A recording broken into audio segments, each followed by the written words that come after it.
আমার শিশুবেলার লাইফ স্টাইলের আলোচনার কথা শুনবে, মজলিস তৈরি করবে। সেটা হতে পারে ঘরের মধ্যে বাপ বেটা পরিবার নিয়ে হোক, মসজিদের মধ্যে হোক, বড় মজলিসেই হোক। মনে রাখবে ওয়াজাবাত লাহু শাফাআতি, আমি নবী তাদের জন্য শাফাআত করব। আরো জোরে বলুন সুবহান।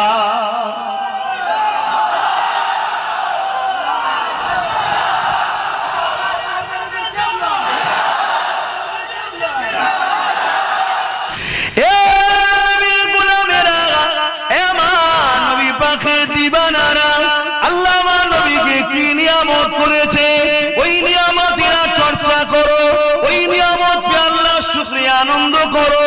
আম্মা জান আমিনা বলতে লেগেছে, আমার দুনিয়া জমিনে কোন নারী যখন সন্তান জন্ম দেয়, ওই সন্তান নিয়ে মা বলে আমার একটা কন্যা সন্তান হয়েছে বা আমার একটা পুত্র সন্তান হয়েছে। কিন্তু আম্মা আমিনা বলে আমি একটা নূর জন্ম দিয়েছি, অর্থাৎ আমার গর্ভ থেকে একটা নূর এসেছে। নূরের ওয়েট বোঝা যায়?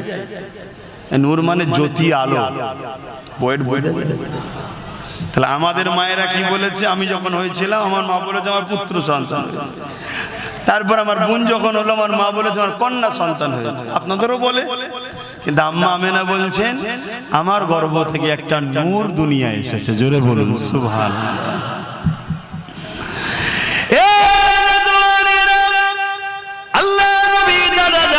হযরত আব্দুল মুত্তালিব আমল করে তিনি যখন বাজারে যান, লোকের মধ্যে একটা আলোচনা হতে লেগেছে। আব্দুল মুত্তালিবের পুত্রবধূ আমেনা একটা খুশবু ব্যবহার করে, যে খুশবুটা মক্কার কোন জায়গাতে পাওয়া যায় বলে জানা নাই। কোথা থেকে খুশবু পেল? এত সুন্দর খুশবু, এবং বিধবা নারীদের খুশবু বাঁকাটা তৎকালীন সময়ে তো এবং এখনো মানুষটি ভালো নজরে নেয় না। তাই রাসূলুল্লাহ দাদা সরদার ছিলেন, লিডার ছিলেন, নেতা ছিলেন মক্কার। তাই তিনার কানে যখন এই কথাটা পড়েছে, তিনি তিনার স্ত্রী অর্থাৎ রাসূলুল্লাহর দাদি জানের কাছে আলোচনা করতে লেগেছে। আহারে আব্দুল্লাহর বিবাহ, আমাদের বাচ্চা আব্দুল্লাহ ইন্তেকাল হয়ে গেছে, স্বামীহারা ওই বেটিটা বড় কষ্টের মধ্যে রয়েছে। কিন্তু বাজারে একটা কথা শুনতে লেগেছে, সে নাকি একটা খুশবু ব্যবহার করে, যে খুশবুটা নাকি অন্য কোন জায়গায় পাওয়া যায় বলে কেউ জানে না। এই কথাটা শোনার সাথে সাথে রাসূল পাক সাল্লাল্লাহু আলাইহি ওয়াসাল্লাম দাদি জান বলতে লেগেছে, আমিও অবাক হয়ে যাই, কিন্তু স্বামী হারা, তাই বেশি কিছু বলতে চাই না, যদি মনে দুঃখ পেয়ে যায়। যখন আমেনা গোসলখানা থেকে বাইর হয়, আমি যখন হাম্মামখানাতে প্রবেশ করে, আমি মনে হয় যেন আতরের কোন ফ্যাক্টরিতে প্রবেশ করলাম।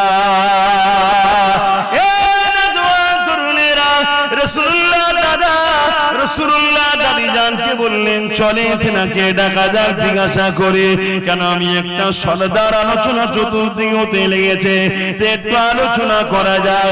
আম্মা জান হযরত আমিনা হুজুরকে ডাকা হলো, দেখে জিজ্ঞাসা করা হয় মারে এই আতরটা তুমি কোথা থেকে পেয়েছো মা, যেটা ব্যবহার করো? ওই সময় আম্মা জান আমিনা মুখে থুতুখানা জমিনের উপরে ফেললে, ফেলার সাথে সাথে আতর যেমন ঢেলে দিলে খুশবু বাইর হয়, তার থেকেও বেশি খুশবু বাইর হতে লেগেছে। ওই সময় আম্মা মেনা বলতে লেগেছেন, আব্বা আম্মা এই আতর আমি ব্যবহার করি না, এই খুশবু আমার নয়, গর্ভে যিনি আছে তিনা। আরো জোরে বলুন সুবহানাল্লাহ।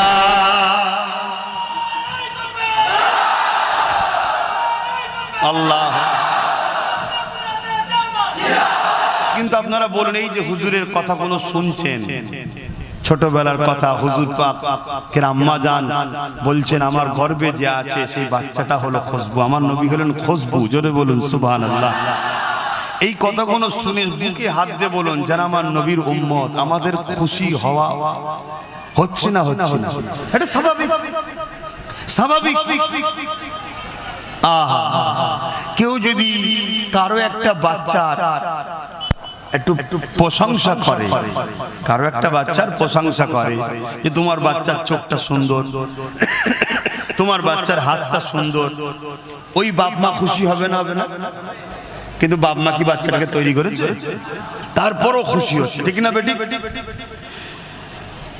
তাহলে যিনি আমার রসূলকে সুন্দর করেছেন এবং নিজে বলেছেন সবথেকে সুন্দর আমার হাবিব মুহাম্মদ সাল্লাল্লাহু আলাইহি ওয়াসাল্লাম, সেই নবীর যদি সুন্দর নিয়ে আলোচনা করা হয় তাহলে আল্লাহ খুশি হবে না? হবে না?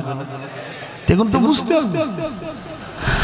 আর একটু আগে চলেন, আম্মা জানাবেনা বলতে লেগেছে আমার বাচ্চা দুনিয়া জমিনে আসার সময় হয়ে গেছে, আমি আমিনা ঘরের মধ্যে একা রয়েছে। হযরত আব্দুল্লাহর এই ঝুপড়ি কুটরি ঘর।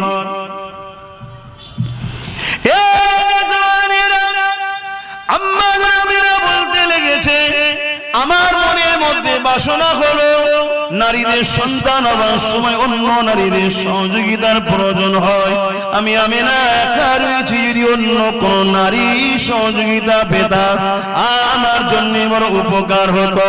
ঠিক এমনই যে ভাবতে লাগলাম, সঙ্গে সঙ্গে দেখলাম আব্দুল্লাহর ঘর, আমার এই কুকরি ঘরটা আলোয় আলোকিত হয়ে গেছে, সুন্দরী সুন্দরী রমণী চলে এসেছে।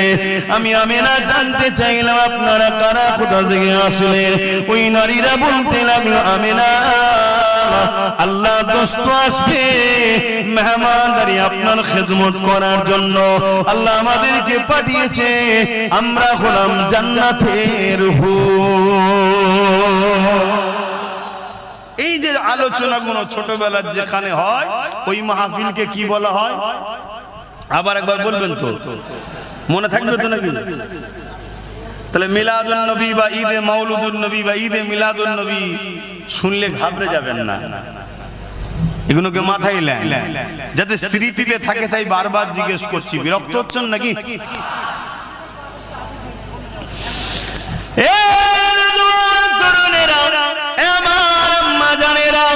আল্লাহ নবীর আম্মা জান বলতে লেগেছে আমি যখন কোন কুয়ার ধারে যেতাম পানি উঠাবার জন্য, যখন দেখলাম ওই কুয়ার ধারে গিয়ে পানিটা তোলার জন্য আগে যেতে লাগলাম, গায়েবী আমার কানে আওয়াজ আসতো আসসালাতু আসসালামু আলাইকা ইয়া রাসূলুল্লাহ হাবিবাল্লাহ। আমি বড় চমকে যেতাম, প্রথম এই আওয়াজ কোথা থেকে আসছে, কি ব্যাপার, কোথা থেকে আসছে, আমি ঘাবড়ে যেতাম। আমি যখন কুয়ার দিকে খেয়াল করে দেখতাম, খেয়াল করতাম কুয়ার পানির ভেতর থেকে এই সালামের আওয়াজ আসতে লেগেছে। এই যুবকেরা, তরুণেরা, আল্লাহ নবীর আম্মা জান বলতে লেগেছে আমি যখন রাস্তা দিয়ে যেতাম পাথর আমাকে সালাম দিত, কিন্তু এই বলে আসসালামু আলাইকা ইয়া রাসূলুল্লাহ আমি অবাক হয়ে যেতাম, গা সালাম দিত। আর নবী পাকের হাদিস পাকের মধ্যে রয়েছে আল্লাহ নবীর সাহাবারা বলতে লেগেছে আমি রাসূলুল্লাহর সঙ্গে যখন আমরা সফরে যেতাম প্রতিটা গাছ পাথর এমন করে পাহাড় পর্যন্ত আমার নবীকে সালাম দিতে থাকতো।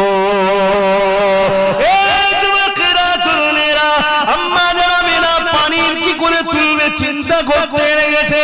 কেন দেখবেন কুয়ার পানি থেকে উপরে একটা ওয়াল ঘিরা থাকে যাতে মানুষ না পড়ে যায়, তাই চিন্তা করতে লেগেছে আমার মুহাম্মদ পেটে রয়েছে, যদি চাপ লেগে বাচ্চা কষ্ট পায় পানির রশি ধরে তুলতে হবে, এই চিন্তা করতে লেগেছে। ঠিক তেমনই সময় আম্মা আমিনা বলতে লেগেছে পানি ভূমিকম্পে যেমন ফুলতে থাকে ওই কুয়ার পানিটা কানা পরিমাণ এসে গেল, আওয়াজ দিতে লেগেছে আমিনা আসতে লাগবে না, হুকুম করলে ঘরে পৌঁছে যাব। আরো জোরে বলুন সুবহান। রসুলের এক গোলাম নবীর আওলাদ গরিবে নওয়াজ লুটা পাঠিয়েছিল, জানেন না? আনা সাগরের পানি লুটার মধ্যে ছিল না? ছিল না। তো তিনার গোলাম খুব যদি পাওয়ার এই হয় তাহলে নবীর জিনার গর্বে আছে সেই মা যদি বলে মোহাম্মদ রসুলের খাতিরে আসো, আসবে না পানি? এবারে আসেন এই মাহফিল কি শরিয়াতে সাহাবা হুজুররা কি নবী পাকের এই আলোচনার মাহফিল করেছে কি জানা দরকার রয়েছে। আর একটুখানি এখানে আলোচনা করে নি আমার নবী পাক সাল্লাল্লাহু আলাইহি ওয়াসাল্লাম নবুয়াতের ঘোষণার পর নবী আমার নিজে দুম্বা জবাই করে খানা করিয়ে নবী নিজের মিলাদের খানা সাহাবাদের খাইয়েছে। আরো জোরে বলুন সুবহান। তাহলে আল্লাহ নবী প্রতি সোমবারে রোজা রাখতেন কেন? নিজে আগমন করেছে। দ্বিতীয়, নবী নিজে দুম্বা জবাই করে খানা করে সাহাবাদের খাইয়েছেন কেন? নিজের মিলাদের খানা খাওয়াচ্ছেন। জোরে বলুন সুবহানাল্লাহ। তাহলে আমরা যদি নবীর উম্মত হই, এই আদর্শ এই সুন্নাহকে আমাদেরও তো জিন্দা রাখতে হবে, এই কালচার তো আমাদের মধ্যে রাখতে হবে। আরেকটু আগিয়ে চলেন, আমার নবী পাক সাল্লাল্লাহু আলাইহি ওয়াসাল্লামের একজন সাহাবী এবং নবী পাক সাল্লাল্লাহু আলাইহি ওয়াসাল্লামের চাচা জান হন হযরত আব্বাস রাদিয়াল্লাহু তাআলা আন। তিনি নিজের এলাকার মানুষকে এক জায়গায় জড়ো করেছে, জড়ো করে হুজুর নিজে ওয়াজ করছেন। ওয়াজ মানে ভালো কথার উপদেশ দেওয়া, আলোচনা করছেন কি আমার নবী পাকের ছোটবেলার কথা। যেমন আমরা আলোচনা করে থাকি, রাত আল্লাহ পাকের কাছে আরজু করেছে, আল্লাহ আপনার হাবিবকে রাতের ভাগে পাঠান। দিন আল্লাহ পাকের কাছে আরজু করেছে, ও রব্বি আল্লাহ আপনার হাবিবকে দিনের ভাগে পাঠান। আল্লাহ পাক উভয়ের মনের বাসনাকে কবুল করে রাতের কিছু অংশ দিনের কিছু অংশ শবে সাদেকের সময় আমার নবীকে পাঠিয়েছিলেন। আমরা আলোচনা করে থাকি, আম্মা জান আমিনা হুজুর বলেছে আমার নবী পাক সাল্লাল্লাহু আলাইহি ওয়াসাল্লাম আমার গর্ভে রয়েছে। অন্যান্য নারীদের গর্ভে সন্তান থাকলে আস্তে আস্তে মায়েদের পেটটা বড় হয়, কিন্তু আমি আমিনা আমার মুহাম্মদ রাসূল আমার গর্ভে ছিল, কোনো দিনের জন্য আমি বুঝতেও পারি না, ব্যথাও হয় না, পেটও বড় হয় না। এক কথায় আমার নবী পাক সাল্লাল্লাহু আলাইহি ওয়াসাল্লামের শিশুবেলার কথা আল্লাহ নবী চাচা যান হযরত আব্বাস রাদিয়াল্লাহু তাআলা তিনি আলোচনা করতেছিলেন। আল্লাহ নবী ওই পাশ দিয়ে যেতেছিলেন, নবী পাককে দেখে সাহাবা হুজুররা উঠে দাঁড়িয়ে গিয়ে সালাম দিয়েছিলেন। আমরা বসে সালাম দিই না দাঁড়িয়ে? আল্লাহু আকবার। আমরা দাঁড়িয়ে সালাম দিই না বসে? কেন? সাহাবা হুজুররা দিয়েছেন তাই দিই। কিন্তু কেউ বসে সালাম দিলে তাদের সঙ্গে ঝগড়া করবে না, কেন? এটা মহব্বতের ব্যাপার, আদবের ব্যাপার। এখানে বাড়াবাড়ি জুলুম করা উচিত হবে না, কেন? জুলুম করা আবার শরীয়তে নিষেধ আছে। তো সেই জায়গাতে আমার নবী পাক সাল্লাল্লাহু আলাইহি ওয়াসাল্লাম যখন উপস্থিত হলেন, সাহাবা হুজুররা বললেন, হুজুর, বিশেষ করে নবী পাকের চাচা যান হযরত আব্বাস রাদিয়াল্লাহু তাআলা আন তিনি বলছেন, হুজুর আমরা আপনার শিশুবেলার অর্থাৎ মিলাদের মাহফিল করছি, আগমন নিয়ে আলোচনা, ছোটবেলার আপনার আলোচনা কোন আমি করছি, এলাকার মানুষকে শোনাচ্ছি। তাহলে আজও পৃথিবীর বুকে কোন উলামা, কোন ব্যক্তি যদি নবীর ছোটবেলার আলোচনা মানুষকে শোনায়, এটা নবীর চাচা যান হযরত আব্বাস হুজুরের সুন্নতের সওয়াব হবে। জোরে বলুন সুবহানাল্লাহ।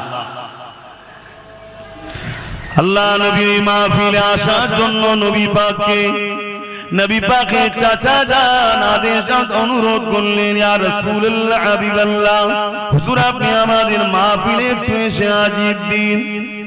আল্লাহ নবী বলেছিলেন, আমি অবশ্যই আসব, কেন আমি রাসূলুল্লাহ যা দেখি তোমরা তা দেখতে পাও না। এখানে একটা জিনিস শুধু ধরিয়ে দিচ্ছি, সাহাবাদের ঘরে নবী বলছেন আমি যা দেখি তোমরা তা দেখতে পাও না। তাহলে সাহাবারা কি আমার নবীর মতো? তাহলে এখন কোন সাধারণ মোল্লা মৌলভী সাহেব যদি বলে নবী আমাদের মতো, এটা কি মানা যাবে? এটা মাথায় রাখবেন। এমন জওয়ান তরুণেরা বাপেরা, এমন নবী পাকের প্রেমিকেরা আল্লাহ নবী সাহাবাদিওকে বলতে লাগলেন, তোমরা শুধু মজলিসে উপস্থিত হয়েছো তা নয়, আমি রাসূলুল্লাহকে আল্লাহ পাক দেখাতে লেগেছে তোমাদের এই মজলিসে অগণিত আল্লাহর রহমতের ফেরেশতা আসা শুরু করে দিয়েছে। এ বাবা সাহাবারা, মনে রেখে দিও, আমি রাসূলুল্লাহ আমার মাওলুদের আলোচনা করছো, আমার আগমনের আলোচনা করছো, তোমাদের আলোচনার পরে আল্লাহ খুশি হয়ে গেছে, রহমতের ফেরেশতা আসা শুরু হয়েছে। সাহাবী হযরত আব্বাস রাদিয়াল্লাহু তাআলা বলতে লাগলে, ইয়া রাসূলুল্লাহ হাবিবাল্লাহ, শুধু আমাদের এই মজলিসে না অন্য কোনো জায়গায় যদি কেউ মিলাদের মাহফিল বানায়, সেই জায়গাও কি রহমতের ফেরেশতা আসবে? আল্লাহ নবী জানিয়ে দিলেন, কিয়ামত পর্যন্ত পৃথিবীর যে কোনো জায়গাতে আমি রাসূল আমার মিলাদের মাহফিল যেখানেই করবে, যদি সেটা শরিয়া সম্মত হালাল অর্থ থেকে হয়ে থাকে, অবশ্যই প্রতিটা মাহফিলে আল্লাহর রহমতের ফেরেশতা হাজির হবে। এবার সাহাবারা আরো খুশির খবর নিয়ে নাও, যারা আমার মিলাদের মাহফিল বানাবে, অর্থাৎ আমার শিশুবেলার লাইফ স্টাইলের আলোচনার কথা শুনবে, মজলিস তৈরি করবে, সেটা হতে পারে ঘরের মধ্যে বাপ বেটা পরিবার নিয়ে হোক, মসজিদের মধ্যে হোক, বড় মজলিসেই হোক, মনে রাখবে ওয়াজাবাত লাহু শাফাআতি, আমি নবী তাদের জন্য শাফাআত করব। আরো জোরে বলুন সুবহান।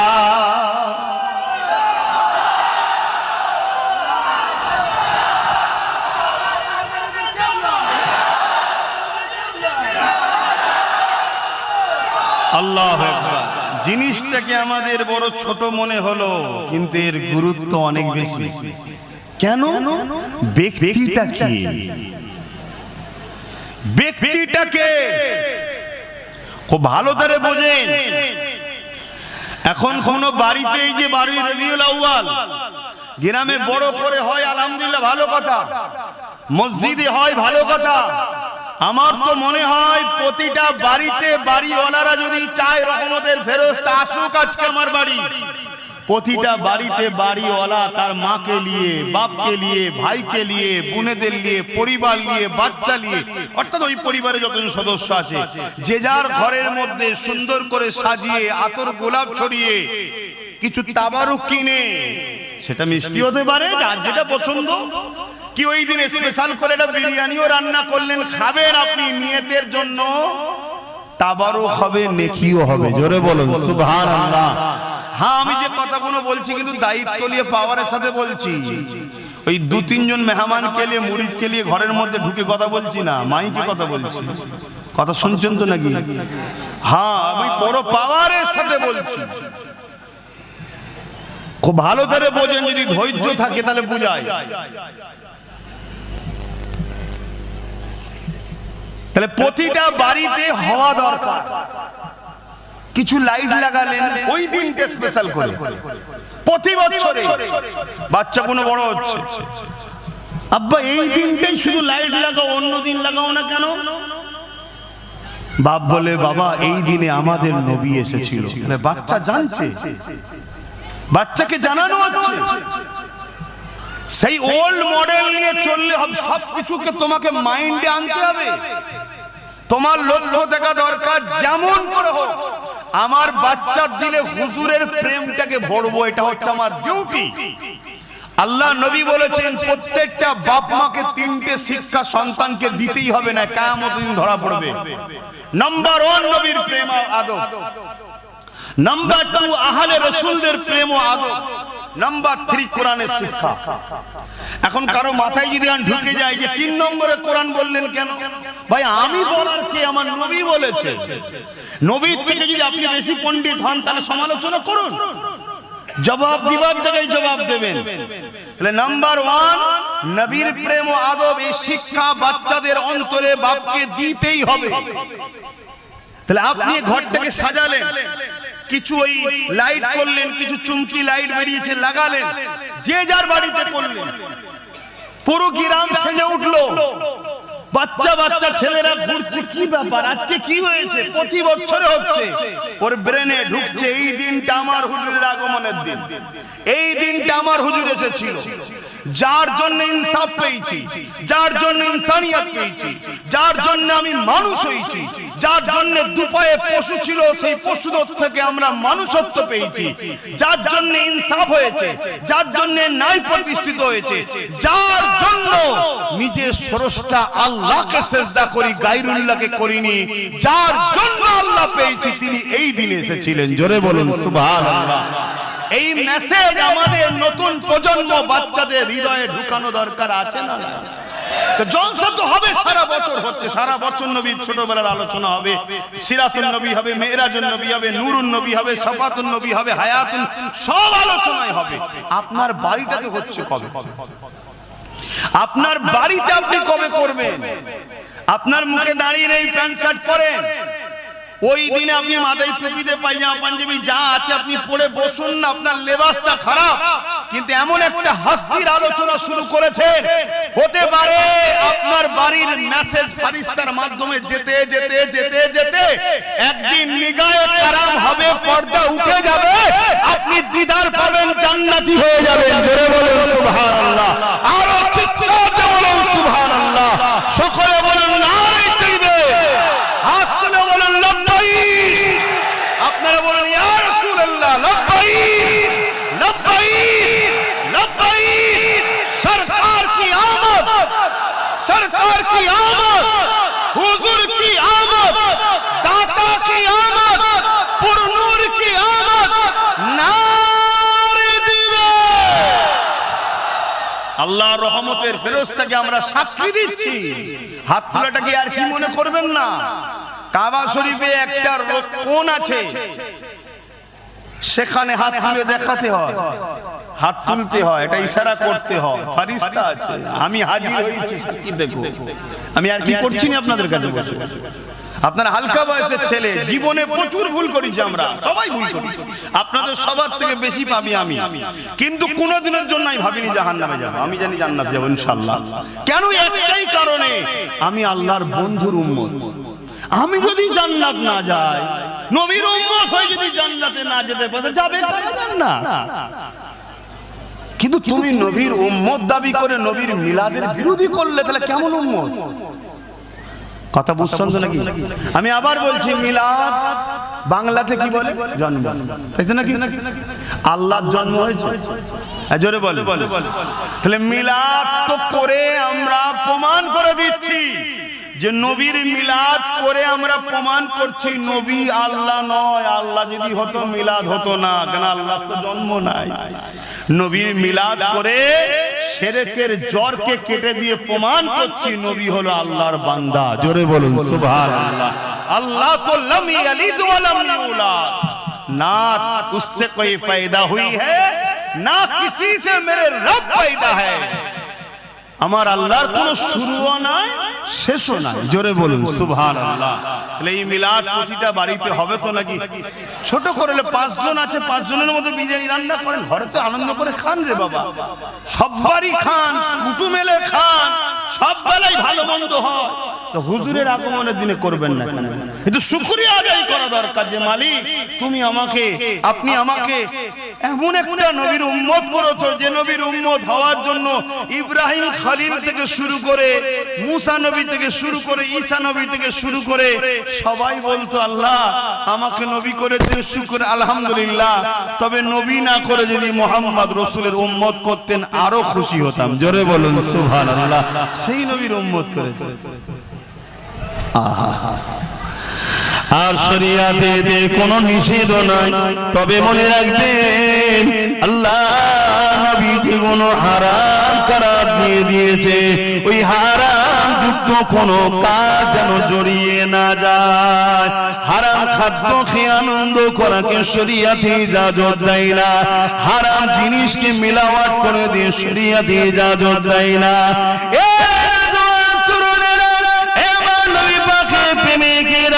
হযরত যিনি প্রথম খলিফা ছিলেন তিনি বলতে লেগেছেন قال আবু বকর সিদ্দিক মান আনফাকা দিরহামান আলা কিরাতি মাউলুদুন নবী সাল্লাল্লাহু আলাইহি ওয়াসাল্লাম কানা রাফিকি ফিল জান্নাহ। যারা আমার রাসূলুল্লাহর মিলাদ মাহফিল হবে ওই মাহফিলে কেউ যদি 1 দিরহাম দান করে আমি আবু বকর জানিয়ে দিলাম তারা জান্নাতি আমার বন্ধু হবে। আরো জোরে বলুন সুবহান। তাহলে হুজুরের মিলাদের আলোচনা দরকার আছে, অর্থাৎ আগমন কিভাবে হয়েছে, ছোটবেলায় কি করেছে, কি কি মুজিজা ঘটেছে, অলৌকিক কথা, এগুলো শুনলে আমাদের মধ্যে খুশি হয় না দুঃখ হয়? এটাকেই বলা হয় ঈদ। আসলে একটু আলোচনা করি নাকি? নবী যখন কোনো গাছকে ডাকতেন, একটু অন্যদিকে যাচ্ছে, সিরাফলি একটা কথা বলছি।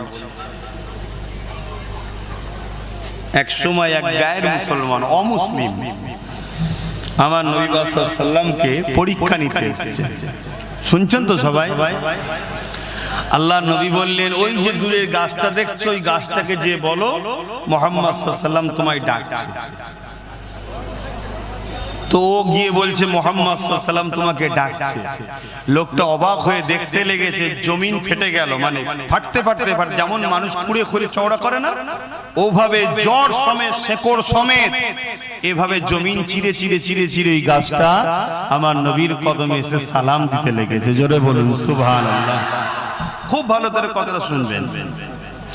হুজুর ডাকবে গাছ আসবে, এটা আশ্চর্যের বিষয় তো নয়, এটা তো নরমাল বিষয়। গাছকে তো আসতেই হবে, গাছ তো হুজুরের গোলাম। কিন্তু গাছটাকে গিয়ে খবরটা কে দিল? একজন অমুসলিম। সে বলছে হুজুর ডাকছে চল।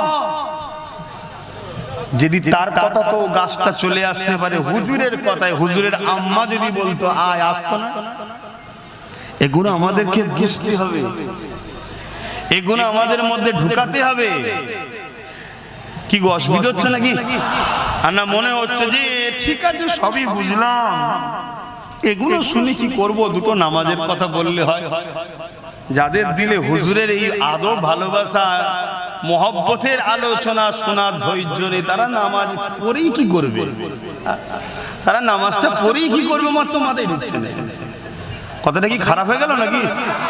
আল্লাহ নবী বলছেন এবং কোরআনেও আল্লাহ বলছেন নামাজ পড়ো জাহান্নামে যাবে, নামাজ পড়ো জাহান্নামে যাবে। ওই নামাজ পড়ে কিছু লাভ আছে? কারা? যাদের মধ্যে ঈমান নাই। আর ঈমানটা কি তাহলে? নামাজ পড়েও যদি জাহান্নামে যেতে হয় তাহলে নামাজটা তো ঈমান নয়। ঈমানটা কি? ঈমানটা হলো হুজুরের মহব্বত ও আদব। জোরে বলুন সুবহানাল্লাহ। এটা ঈমানের মূল। এটা গাছের মূল হয় না? ঈমানের মূল। এবারে ঈমানের মূলের অনেক শাখা পোশাখা ডালটাল আছে, অনেক কিছু আছে, কিন্তু মূলটা হলো হুজুরের প্রেম ও আদব। জোরে বলুন সুবহানাল্লাহ।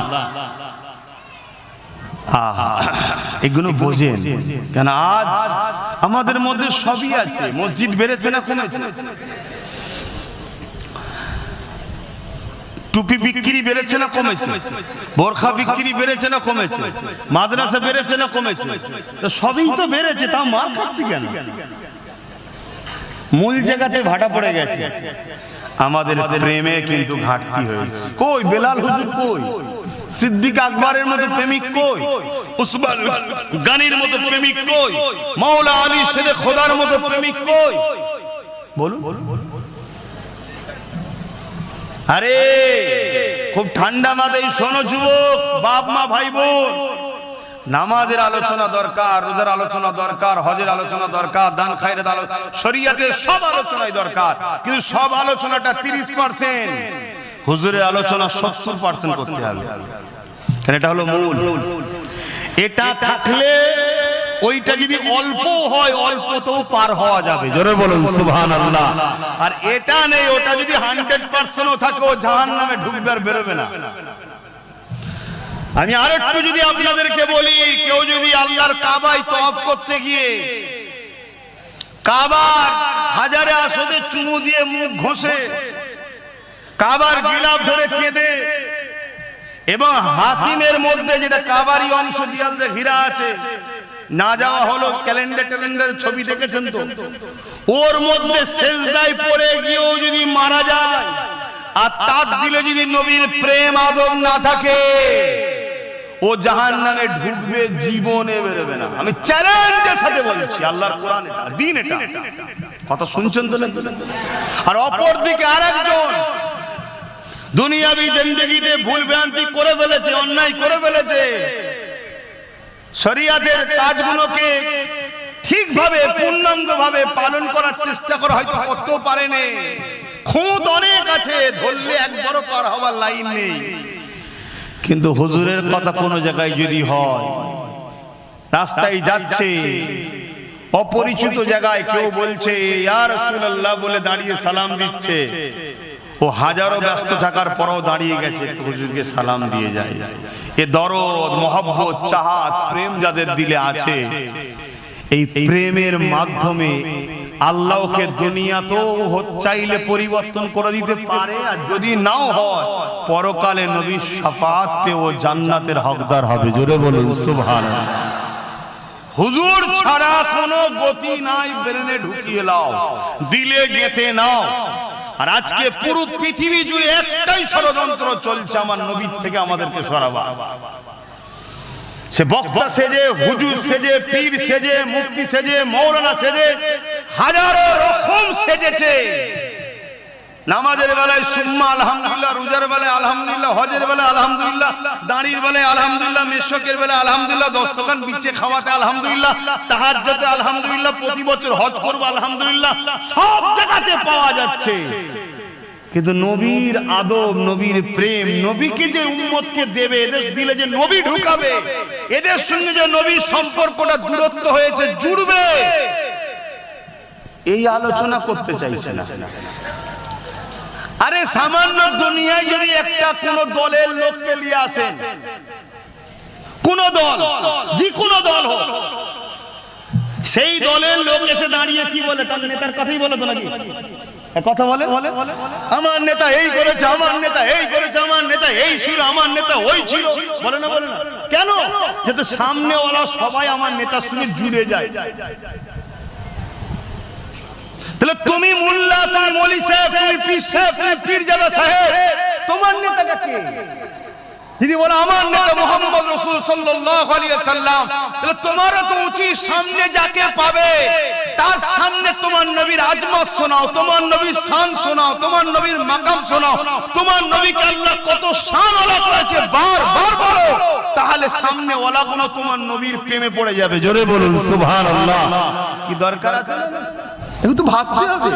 টাকা কত জায়গায় বেরিয়ে চলে যাচ্ছে, ফতোয়া হয় না। কি বেটার বিয়েতে, বেটির বিয়েতে, বাপ রে বাপ, লাইটিং করে আর করে গরু জবাই করে 4 দিন 5 দিন ধরে খানা খাওয়াচ্ছে। ওরে বাপ রে বাপ, কত খরচ, কোন জায়গায় ফতোয়া হয় না।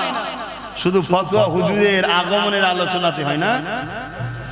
তাহলে তো বুঝতে হবে এগুলো। যাক, নামাজ আছে তো ভাই, নামাজ আছে। তাহলে নামাজ যখন এসে গেছে, নামাজ নিয়ে একটা কথা বলি, একটু মন দিয়ে শোনে। নামাজে আমরা দাঁড়াই, কিভাবে দাঁড়াই? জায়গা পাক হতে হবে, কিবলা মুখী হতে হবে, তাই তো না? নিয়ত করতে হবে, তাহরিমা বানতে হবে, সূরা ফাতিহা পড়তে হবে, সূরা মিলাতে হবে, রুকুতে যেতে হবে, সুবহান রাব্বিল আযীম, সুবহান রাব্বিল আযীম, সুবহান রাব্বিল আযীম সব থেকে কম 3 বার পড়তেই হবে। আবার সোজা হয়ে দাঁড়ালেন, আবার সিজদায় চলে গেলেন, সুবহান রাব্বিল আলা, সুবহান রাব্বিল আলা, সুবহান রাব্বিল আলা। আবার কিয়ামে দাঁড়িয়ে গেলেন, সূরা ফাতিহা পড়লেন, সূরা মিলালেন, আবার রুকুতে, আবার দাঁড়িয়ে, আবার সিজদাতে, সুবহান রাব্বিল আলা 3 বার পড়লেন। দূরে রেকাত নামাজ হলে সালামে বসে গেলেন, 4 রেকাত হলে আবার উঠে দাঁড়াতে হবে। 2 রেকাতে যখন আপনি বসে গেছেন, এবারে আপনি নিয়ত করছেন আল্লাহ রুকু আপনাকে দিলাম, সিজদা আপনাকে দিলাম, কিরাত আপনার জন্য পড়লাম, আল্লাহ সূরা মিলালাম আপনার জন্য, ব্যবসা কাজে ছিলাম ছেড়ে দিয়ে দাঁড়িয়ে নামাজ আপনার জন্য পড়লাম, আল্লাহ পাক খানা খাওয়া ছেড়ে দিয়ে নামাজ আপনার জন্য পড়লাম, এই নামাজ শুধু আপনার জন্য আল্লাহ।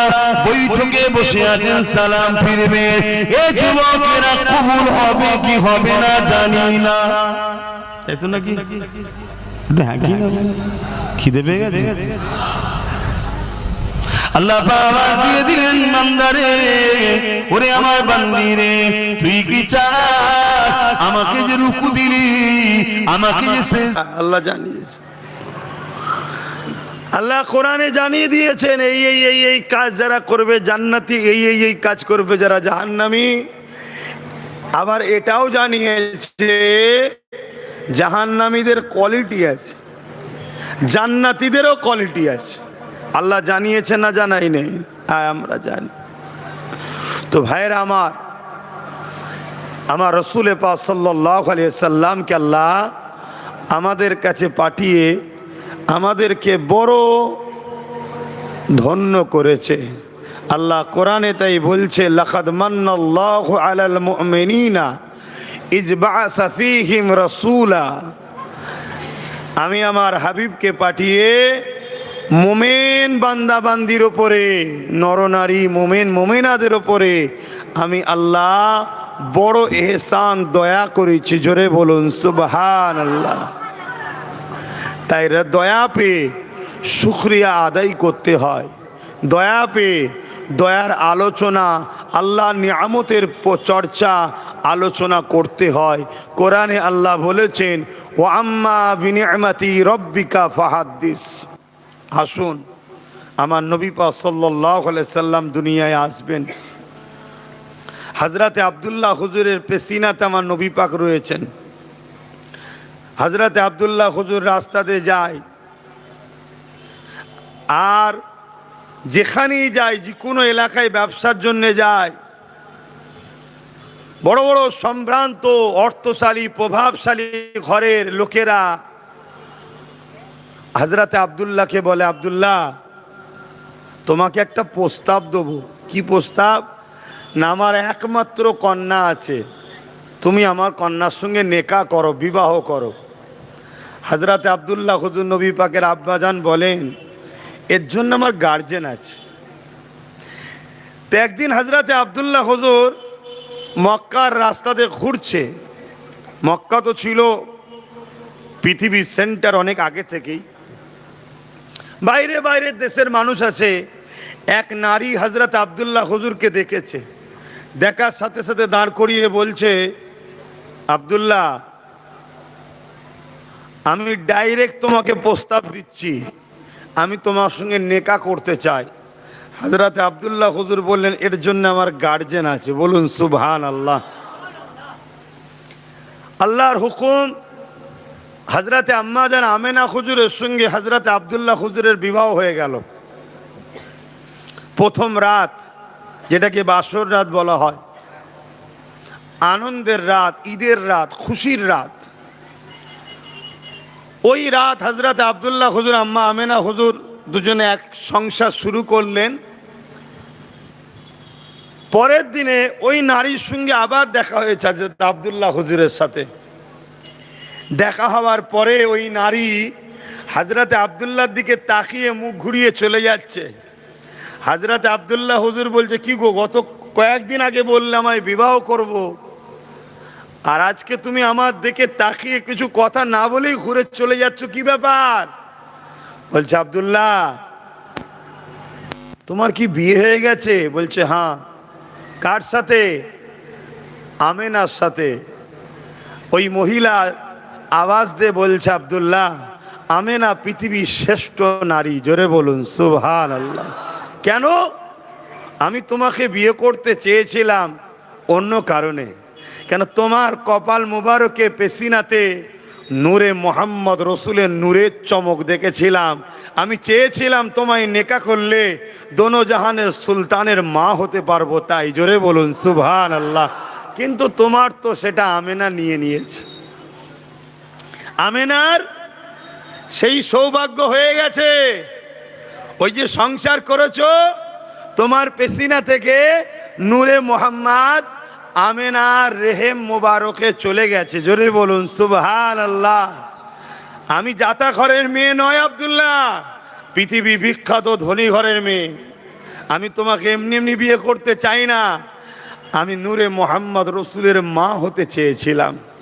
আহা, আমার রসুলে পাক সাল্লাল্লাহু আলাইহি সাল্লামের আম্মা জান বলেন, আব্দুল্লাহর সঙ্গে আমার জীবন শুরু হলো। আমার শরীর থেকে সংসারের পর খুশবু বেরোতে শুরু হয়েছে, জোরে বলুন সুবহানাল্লাহ। তার মানে কি এখন আর আব্দুল্লাহ হুজুরের পেসিনাতে নাই, এখন আম্মা আমেনার রেহেম মুবারকে চলে এসেছে। আর আমার নবী পাক হলেন কি খুশবু, জোরে বলুন সুবহানাল্লাহ। নিশ্চয়ই আপনারা নাম শুনেছেন আবু জেহেলের, চেনেন তো নাকি? একটু বলবেন তো। হ্যাঁ, আজকাল আমাদের এলাকাতেও কিছু কিছু আবু জেহেল বেরিয়েছে, এখন এগুলো ছোট ছোট আবু জেহেল। এ কথা বললাম কষ্ট হলো? ছোট ছোট আবু জেহেল বেরিয়েছে। সেদিন বড় আবু জেহেল আমার নবীকে কষ্ট দিয়েছে, এখন ছোট ছোট আবু জেহেলরা নবীর দিনকে কষ্ট দিচ্ছে। এই তো ব্যাপার। সেদিন আবু জেহেল আমার নবীকে মিটাতে চেয়েছে, এখন ছোট ছোট আবু জেহেলগুলো আমার নবীর দিনকে মিটাতে চাইছে। কি গো, মিটাতে দেবে? কথা বলো, ঠিক বলছো? 500-1000 বিক্রি হয়ে যাও তো আবার মাঝে মাঝে। হ্যাঁ, মুনাফিকি করতে নাই, ধ্বংস হয়ে যেতে হবে। তা আবু জেহেলের ছেলে একরামা একদিন আমার নবী পাক সাল্লাল্লাহু আলাইহি সাল্লাম আসছে, আমার নবী পাককে দেখে থাকতে পারেনি। যেমন আমরা ঈদে গলায় গলায় মিলি না, আমার রাসূলুল্লাহকে জড়িয়ে ধরে গলায় গলায় মিলতে শুরু করেছে, বলুন সুবহানাল্লাহ। আবু জেহেলের ছেলে তখন ঈমান আনেনি, বাপের দিকেই তখন। আর আবু জেহেল আইন করেছে, মুহাম্মদ রসুলের কাছে যে যাবে তাকে কতল করা হবে, মৃত্যুদণ্ড দেওয়া হবে, আইন ঘোষণা। আবু জেহেল তৎকালীন জালিম শাসক ছিল, এখনো যেমন অনেক জালিম শাসক বেরিয়েছে। জলসা মাহফিলে দিন ইসলামের আলোচনা সবাই গেলে জুলুম করে, বিশেষ করে আবার আমার মাহফিল এলে তারা বেশি জুলুম করে। কি, অনেক জায়গার মাহফিলে গেলে কারেন্টের তার কেটে দেয়, শুনছেন তো নাকি? হ্যাঁ, এই সব যারা জুলুম করে অবশ্যই এরা মানুষের উপরে অত্যাচার করেছে, হক্কুন নাস, মানুষের উপরে জুলুম করার জন্য আল্লাহ এদেরকে জাহান্নামে দেবে, কোরআনে আল্লাহ বলেছে। কথা বুঝে আসছে তো ভাইরা আমার? আবু জেহেলের ছেলে আমার রাসূল পাক সাল্লাল্লাহু আলাইহি সাল্লামকে জড়িয়ে ধরেছে, আর এই খবরটা একজন আবু জেহেলের কাছে দিয়েছে। আবু জেহেল, তুমি তো আইন করেছো মুহাম্মদ রসুলের কাছে কেউ গেলে তাকে মৃত্যুদণ্ড দেওয়া হবে, তোমার ছেলে তো শুধু গেছে তা নয়, তাকে আবার গলায় গলায় আলিঙ্গন করছে, গলায় গলায় মিলছে। কি হবে? আইন কি সবার জন্য সমান না আলাদা? হ্যাঁ, বাস্তবে কি দেখো, আইন সমান না আলাদা? গরিবের ছেলে যদি কারো খেতে শশা চুরি করে খায়, পেটের জ্বালায়, তাকে পুলিশ তুলে নিয়ে যে জেলে ফেলে মারে। আর যারা দেশ চুরি করছে, সমাজ চুরি করছে, তাদেরকে পুলিশ পাহারা দিয়ে নিয়ে যাচ্ছে। আইন সমান না আলাদা? হ্যাঁ, খবরদার সমান বলবেন না। কিন্তু তৎকালীন সময়ে আবু জেহেল বদমাইশ হলো, ওর নীতিটা ঠিক ছিল। এখনকার জালিমদের নীতিও ঠিক নেই। কি গো, এই কথাগুলো মাঝে মাঝে বলছি, অসুবিধা হচ্ছে? ভুল তো কিছু বলছি না, শরীয়তের বাইরে তো কিছু বলছি না। তা আবু জেহেল বলল, আমার ছেলে তো কি হয়েছে, আইন সমান, যাও ওকে কতল না করে ওকে জঙ্গলে গিয়ে বেঁধে দাও, জীব জন্তু পশু পাখিরা ছিঁড়ে ছিঁড়ে খাক ওকে। একরামাকে নিয়ে গিয়ে জঙ্গলে বেঁধে দেওয়া হয়েছে। চারিদিক থেকে হিংস্র পশুরা আসছে, একরামাকে খাবে বলে, কিন্তু এসে কাছে আসছে না, জোল করে ঘিরে সব দাঁড়িয়ে আছে একরামার মুখের দিকে তাকিয়ে। একরামা বলতে লেগেছে, জঙ্গলের পশুরা আমাকে কেন খাচ্ছ না? আমার মতো হতভাগ্য আর কে আছে? আমার বাবা আমাকে নিজে জঙ্গলের মধ্যে বন্দি করে রেখে গেছে। আমার বাবা নিজে আমাকে মৃত্যুদণ্ডের ঘোষণা দিয়েছে, কেননা মুহাম্মদ রসুলকে আমি আলিঙ্গন করেছি, গলায় গলায় জড়িয়েছে। মুহাম্মদ রসুলের কাছে যাওয়ার জন্য ঘোষণা হয়েছে। এ জঙ্গলের পশুরা আমাকে কেন খেয়ে নিচ্ছ না? এই সময় পশুদের মধ্যে থেকে আওয়াজ আসতে লেগেছে, একজন বলতে লেগেছে, একরামা অবশ্যই তোমাকে খেয়ে নিতাম, কিন্তু তোমাকে আমরা আর খেতে পারবো না। তোমাকে খাওয়া আমাদের জন্য নিষেধ হয়ে গেছে। কেন নিষেধ হয়ে গেছে? একরামা রে, তোমার শরীর থেকে আখরি নবীর খুশবু বাইর হচ্ছে। আরো জোরে বলুন সুবহান। একরামা কিন্তু ইসলাম কবুল করেন না তখন, সে তখন কিন্তু অমুসলিম ছিল, গায়ের ইসলাম ছিল। তারপরও জঙ্গলের পশুরা তাকে খাচ্ছে না কেন? হুজুরকে জড়িয়েছে, হুজুরের শরীরে শরীর লেগেছে, তার খুশবু, হুজুরের খুশবু তার গা থেকে বাহির হচ্ছে। খুব ভালো করে বুঝবেন, আমরা বেঈমান নয়, আমরা নবীর ওপর ঈমান এনেছি, আমরা ইসলাম ধর্মের অনুসারী। আমাদের এখানে যদি হুজুরকে রাখতে পারি, কিয়ামতের দিন জাহান্নামও আমাদের পোড়াবে না। জোরে বলুন সুবহানাল্লাহ। এবার এই কথাটা বললে কেউ যদি বলে, উনি কি সার্টিফিকেট নিয়ে বসে আছে নাকি? তুই কপাল ফাটা জাহান্নামে যেতে চাস, জেগে যা। আমরা নবীর গোলাম, ইনশাল্লাহ জান্নাতেই যাব। বলুন না ইনশাল্লাহ। এ আশা করতে আল্লাহ নিষেধ করেছে না? আল্লাহ বলেছে দেবো না? আল্লাহ বলেছে দুই শ্রেণীর মানুষের মাপ নাই, দুই শ্রেণীর মানুষের মাপ নাই। এক যে হক নাশ করে, বান্দার হকের ওপরে যা আদায় যে করেনি, বান্দার ওপরে জুলুম করেছে, বান্দার ওপরে অত্যাচার করেছে। আর এক শ্রেণী হলো যে শিরক করে। শুনছেন? বাকি আমার আল্লাহ বলেছে, তোমরা যত গুনাহ করে ফেলো না কেন, আমার রহমত থেকে নিরাশ হয়েও না। আমার কাছে শুধু বলো, আল্লাহ আমি ভুল করেছি। আমি আল্লাহ তোর চোখ দিয়ে যদি পানি নাও বেরোয়, কান্নার মতো মুখ কর, আমি আল্লাহ তোকে মাফ করে দেবো। জোরে বলুন সুবহানাল্লাহ। তাহলে আমরা আল্লাহর কাছে আশা করতে পারি না? পারি না। কিন্তু যারা শিরক করে আর মানুষের উপরে জুলুম করে, কথা বুঝছেন তো নাকি? হ্যাঁ, আমাদের এরকম মুনাফিক মুসলমান আছে না? নাই। মসজিদে ঠিক মতো পাওয়া যায় কি না, কিন্তু অন্য জায়গায় ফেতে কাটতে আগে চলে যায়। এরকম আছে না? নাই। আরে বলুন, আছে না? নাই। নবী দিবসের র্যালিতে পাওয়া যায় কি জানি না, কিন্তু অন্য ধর্মের র্যালিতে প্রথম কাতারে আবার। এরকম মুনাফিক মুসলমান আছে না? নাই। এরা শিরক করছে, এদের জন্য মাপ নাই। এদের ঠিকানা জাহান্নামের নিকৃষ্ট জায়গায়। কেন? এরা মুনাফিক, এরা মুসলিম সেজে উম্মাকে ধোঁকা দিচ্ছে। দ্বিতীয় নম্বর কথা, যারা জুলুম করে, এরকম মুসলমান আছে না? নাই। গরিবের হক মেরে খায়, গরিবের লোটে, মুসলমানদের মিথ্যা মিথ্যা কেস দেয়, এমন মুসলমান আছে না? নাই। এগুলো হলো জালিম, এটা হক্কুন নাস। আল্লাহ বলেছে, যার উপরে জুলুম করেছো সে যতক্ষণ না মাফ করছে, আমি আল্লাহ মাফ করব না। আল্লাহ পাক আমার নবী পাককে খুশবু বানিয়েছে। একরামা আমার রাসূলুল্লাহকে জড়িয়ে ধরার জন্যে জঙ্গলের বাঘ হলো আমার রাসূলুল্লাহর খুশবুতা শরীতে বেরোনোর জন্যে জঙ্গলে অশ্ব পশুগুলো একরামাকে খেলো না। এ যুবকেরা, তরুণীরা, বাপেরা, আম্মা আমিনা বলতে লেগেছে আমার শরীরে খুশবু বেরোতে লেগেছে। এই খুশবু এত বেরোতে লেগেছে পুরো মক্কা চারিদিকে আলোচনা শুরু হয়ে গেছে। অলিতে গলিতে সর্ব জায়গায় আলোচনা হতে লেগেছে।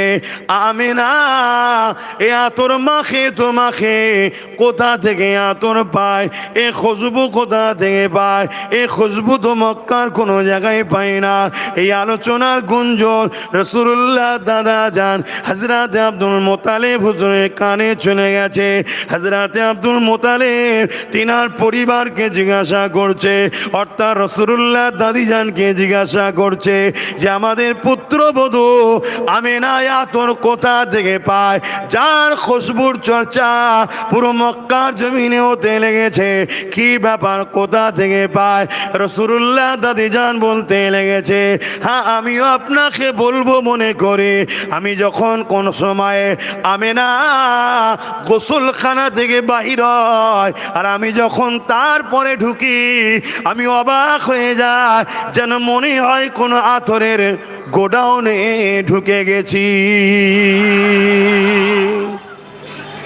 এত খুশবু। আহা, সেই নবীর উম্মত আমরা।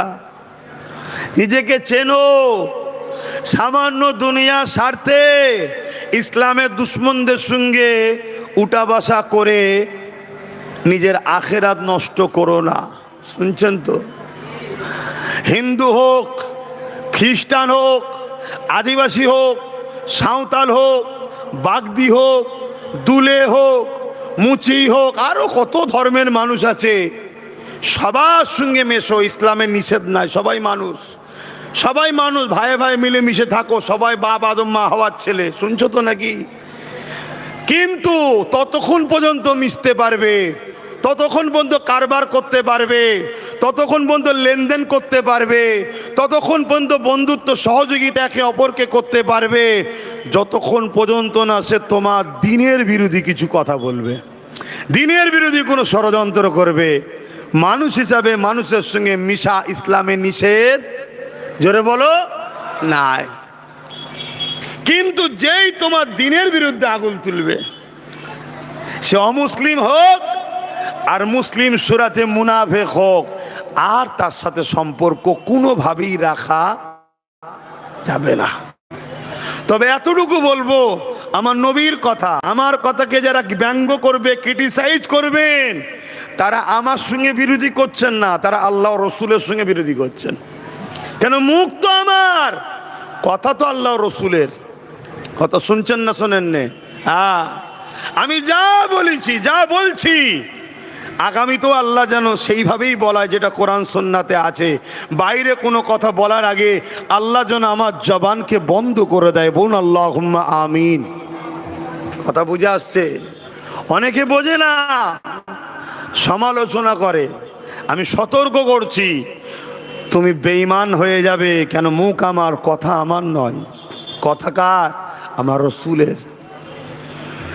যদি কোনো মুসলিম লেবাসে, মুসলিম সুরাতে আমার নবীর দ্বীনের বিরোধী করে, আর কেউ অমুসলিম যদি আমার নবীর দ্বীনের বিরোধী করে, এই দুজনের মধ্যে আবার বেশি ভয়ানক হলো মুসলিম সুরাতে যে নবীর দ্বীনের বিরোধী করছে। ইসলাম বলছে আরো বেশি ভয়ানক। কেন? ওকে তো লোক চেনে, ওকে তো লোক চেনে, আর এ কিন্তু ধর্মের সেন্টিমেন্ট নেবে। আরে আমি মুসলমান তো। অনেকে বলছে না যে মুসলমানকে কাফের বলছে কেন? আচ্ছা, মুসলমানকে কাফের বলা যায়? এক কথা বলবে না তো? মুসলমানকে কাফের বলা যায়? নাউজুবিল্লাহ, যে বলবে সে কাফের হয়ে যাবে। কিন্তু মুসলমান যখন কুফরি করে, তখন সে কি আর মুসলমান থাকে? তা তাকে তো বলতেই হবে, শরিয়াতের হুকুম এটা। শুনছেন? মশলাটাই বুঝতে পারছেন, শুধু গোল পাকিয়ে দিচ্ছে। আর একদল মুনাফে বক্তাও বেরিয়েছে, ওদের কাছ থেকে পয়সা নিচ্ছে, ওদেরকে বলছে যাই যাই যাই যাই যাই যাই, তুমি ঠিক আছো। ও ভাবছে এই তো আমার মোল্লা বলে দিয়েছে। কেমনটা জানেন? একজন স্বামী স্ত্রী একে অপরের মধ্যে ঝগড়া হয়ে এখন 3টে দিয়েছে, বুঝতে পারছেন তো নাকি? 3টে দিয়েছে। দিবার পরে এক মুফতির কাছে গেছে, মুফতি ফতোয়া দিয়েছে, বেটা তুই যা করেছিস ব্যাস একেবারেই শেষ, তাহলিল ছাড়ার উপায় নেই। শুনছেন তো নাকি? ওর তো মাথায় হাত, ওর মাথায় হাত। আর সমাজে কিছু ভাড়াটিয়া লোক ছাড়া থাকে, সমাজে কিছু ভাড়াটিয়া লোক ছাড়া থাকে ধরে ধারে নিয়ে যাবার জন্য, যা পয়সা হবে কিছু কনসেশন তোকে দেবো খনি। শুনছেন? তো এরকম কিছু একটা লোকের পাল্লায় ও গিয়ে পড়েছে। এত টেনশন কিসের রা? না সব রাগের মাথায় সর্বনাশ করে ফেলেছি। কি করেছিস? না আমি 3বার দিয়ে দিয়েছি। অমুক এলাকার মুফতির কাছে গিয়েছিলাম, মুফতি বলছে শেষ, আর কিছু করার নেই। বুঝতে পারছেন তো নাকি? এ বলছে ধর অত চিন্তা করছিস কেন, আমাদেরও একটা মুফতি আছে, আমাদেরও একটা মুফতি আছে, 20,000 টাকা খরচ করতে পারবি তো? শুনছেন? ও মশলা ঘুরিয়ে দেবে। বলছে তাই নাকি? এ বাচ্চাটি তো সাধারণ মুসলমান, এ তো মুসলমান সাধারণ, এ যে হাজির, কি হয়েছে? অসুবিধা নেই, একবার হয়েছে। বলুন বলুন। ফতোয়া দিয়ে তো ঘুরিয়ে দিল। ও সংসার করছে, 4টে ছেলে হয়েছে। এই 4টে ছেলে শরিয়াতের ভাষায় কি বলে? কে কথা বলছে না? এই 4টে সন্তান শরিয়াতের ভাষায় কি বলে?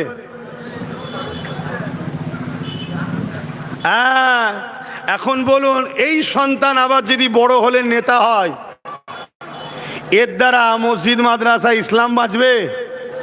কিন্তু মুসলমানের ছেলে তো না, সমস্যাটা অন্য জায়গায় হয়ে গেছে। কিছু বুঝাতে পারছি? এইভাবে ইসলাম বিদ্বেষীরা, ইসলামের দুশ্মনেরা বড় প্ল্যান মাফিক আমার ধর্মের ঘরে এরকম দ্বারা আস্তে আস্তে বীজ রোপণ করে দিচ্ছে। তাই বলবো, শরিয়াতকে বোঝো। আল্লাহর আইনের বিরুদ্ধে কেউ যদি টক্কর লাই বিরোধী করে, সঙ্গে সঙ্গে সে কুফরি করলো। কুফরি যে করে তাকে শরিয়াত বলছে, সে কাফের হয়ে যাবে। আসেন বাপেরা, নজওয়ানেরা, আমার রসুলে পাকে দাদি যান, আমার রসুলে পাকের আম্মা জানকে ডাক দিলেন, এ আমেনা মা এদিকে আসো মা। রসুল্লাহ দাদু জানো রয়েছে, নবী পাকে দাদি জানো রয়েছে। আম্মা আমিনাকে জিজ্ঞাসা করতে লেগেছে, ও আমিনা সব জায়গায় একটাই চর্চা চলছে, তুমি আতর কোথা থেকে পাও মাকো? আম্মা আমিনা মুখে থুতু জমিনে ফেললে, সঙ্গে সঙ্গে থুতু থেকে আতরের শিশি ডিব্বা খুললে যেভাবে খুশবু বাইর হয়, ওর মধ্যে থেকে খুশবু বাইর হতে লেগেছে থুতু মোবারক থেকে। ওই সময় আম্মা মেনা বলতে লেগেছে, আমার আব্বা আম্মা এ আতর আমেনার নয়। কেন? আমেনা কোনো আতর মাখে না। এ আতর হলো যিনি আমার পবিত্র রেহেম মোবারকে রয়েছে, এটা হলো তিনার খুশবু। আরো জোরে বলুন সুবহান।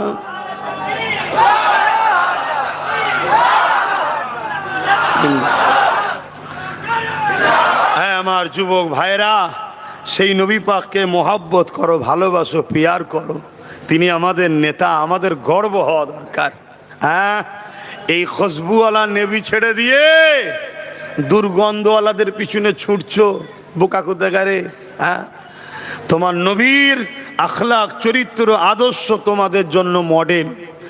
আল্লাহ পাক কোরআনের মধ্যে বলে দিলেন, লাকাদ কানা লাকুম ফি রাসূলিল্লাহি উসওয়াতুন হাসানা। এ দুনিয়া মানুষেরা, আমি আল্লাহ পাক আমার হাবিবকে তোমাদের জন্য মডেল করে পাঠিয়েছে। তোমরা নামাজ পড়বে, আমার নবীকে দেখো। তোমরা রোজা রাখবে, আমার নবীকে দেখো।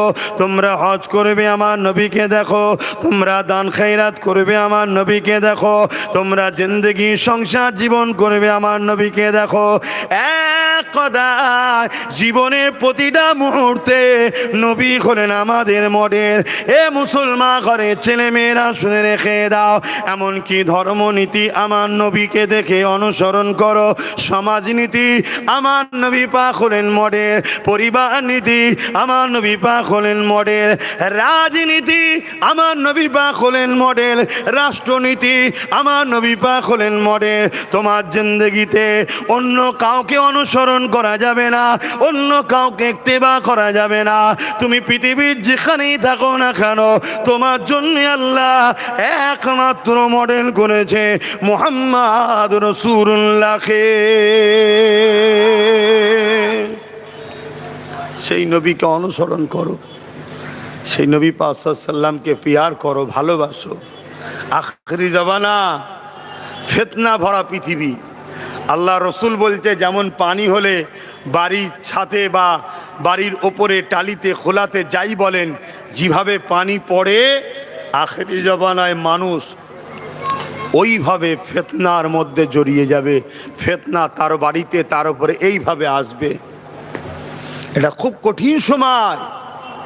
দাড়ি দেখিয়ে টুপি দেখিয়ে মুসলমান সেজে মৌলানা মুফতি পীর পীরজাদা বক্তা মুসলিম দরদি নেতা ইত্যাদি ইত্যাদি দেখিয়ে আমাদেরকে ধ্বংস করে দেওয়ার প্ল্যান চলছে। তবে মনে রাখবেন, দয়ার নবী এজন্য আমাদেরকে জানিয়ে দিয়েছে, আমার মান্যওয়ালারা, তোমরা আমাকে যারা মানো, রসুল বলছেন তোমরা কোরাইশের নেতৃত্ব মানবে, আমাদের লিডার হবে কোরাইশ বংশের ছেলে। এটা মাথায় থাকবে তো নাকি? তার পিছনে দাঁড়াবে, আমার রসুল বললেন। তাহলে কি হবে? নবীর বংশের খাতিরে আল্লাহর পক্ষ থেকে বরকত ও সাহায্য আসবে। জোরে বলুন সুবহানাল্লাহ। যা কাছেন আমার নবী পাকের মিলাদের মাস চলছে। আল্লাহ নবী শিশুবেলার আরো কিছু কথা আপনাদের কাছে বলি। কি গো, শুনবেন তো নাকি? না নবীর ছোটবেলার আলোচনা শোনা যাবে না, এরকম ধাকিদা নয় তো? তরুণেরা, আল্লাহ পাক আমার নবী পাককে কত নিয়ামত করেছেন। আম্মা জান আমেনা বলতে লেগেছে, আমি একদিন ঘরের মধ্যে প্রবেশ করলাম, হঠাৎ করে দেখতে লাগলাম আমার ঘরের দেয়ালগুলো পর্যন্ত আমি আমেনা আমাকে সালাম দিতে লেগেছে, আমাকে মুবারকবাদ দিতে লেগেছে, আর বলতে লেগেছে, আমেনা রে ধন্য তুমি সাইয়্যিদুল মুরসালিনের মা হয়েছো। আম্মা আমেনা বলতে লেগেছে, আমি বড় আনন্দে দিন কাটাতে লাগলাম, আমি বড় আশ্চর্য অবাক হতে লাগলাম। এক এক রাত্রিরে এক এক নবী আলাইহিস সালামগণ আমার খবের মধ্যে আসতে লেগেছে, আমাকে এমন করে মোবারকবাদ দিতে লেগেছে, এ আমেনা তোমাকে আল্লাহ বড় ধন্য করেছে, দোনোজানের সুলতানের মা বানিয়েছে। আম্মা জান আমেনারও বলতে লেগেছে, আমি যখন রাস্তা দিয়ে যেতে লেগেছে আমি অবাক হয়ে দেখতে লাগলাম পাথরের বালিকোনাগুলো, এমন করে পাথরগুলো আমি আমেনা আমাকে সালাম মুবারকবাদ দিতে লেগেছে। গাছগুলো ঝুঁকে গিয়ে আমি আমেনা আমাকে ইস্তেকবাল করে আমাকে সালাম দিতে লেগেছে। এমনকি আমি আমেনা আমি কুয়াতে যখন পানি পানতে গেলাম, কুয়ার পানি রশিদে তুলতে হতো, বড় কষ্ট হতো, বড় ব্যথা লাগতো, বড় যন্ত্রণা হতো, বড় কষ্ট হতো। কিন্তু আমি আমেনা নবী মুহাম্মদ রাসূল যখন আমার রেহেমে মুবারকে ছিল, আমি আমেনা যখন কুয়ার পানি আনতে গেলাম আমি অবাক হয়ে গেলাম। ওই কুয়ার পানির ভেতর থেকে সালাম আসে, আমেনা তোমাকে সালাম, মুবারকবাদ তোমাকে। এই আমেনা রে, কি দরকার ছিল পানি আনার জন্য কুয়ার কাছে আসার? এই আমেনা হুকুমটা করলে আমি পানি তোমার ঘরে গিয়ে ভরে দিয়ে আসতাম। আরো জোরে বলুন সুবহান। শুনছেন?